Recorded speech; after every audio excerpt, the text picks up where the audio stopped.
विधानसभा अध्यक्ष त्यांना जागा मिळेल? नाही, हा निर्णय आधीच झाला होता. मुंबईमध्ये 3 जागा भारतीय जनता पक्षाने लढायच्या आणि 3 शिवसेनेने लढायच्या, अशा प्रकारचा निर्णय हा यापूर्वीच झाला होता.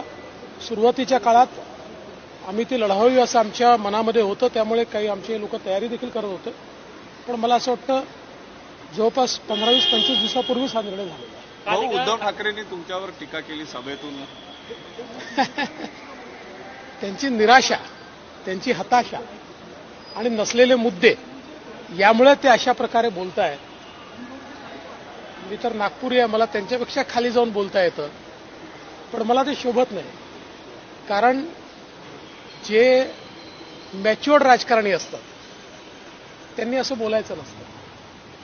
मला असं वाटतं की समोर हार दिसते, निराशा वाढते आणि त्यातनं शिवराळ भाषा सुरू झालेली आहे.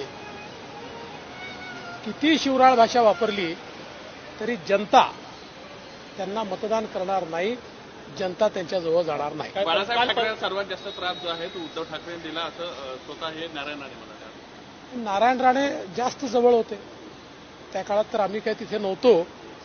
त्यामुळे फर्स्ट हँड इन्फॉर्मेशन जी आहे ती राणेसाहेबांकडेच आहे.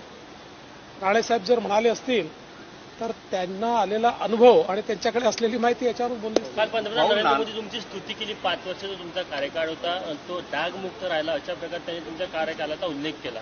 मी त्यांचा फार आभारी आहे. आणि या महाराष्ट्रामध्ये जो काही विकास मी करू शकलो, जी काही एक प्रतिमा माझी तयार झाली आणि जे काही महाराष्ट्राने मला स्वीकारलं, हे सगळं होत असताना माझ्या पाठीमागे अतिशय खंबीरपणे मोदीजी उभे होते, म्हणूनच मी हे करू शकलो.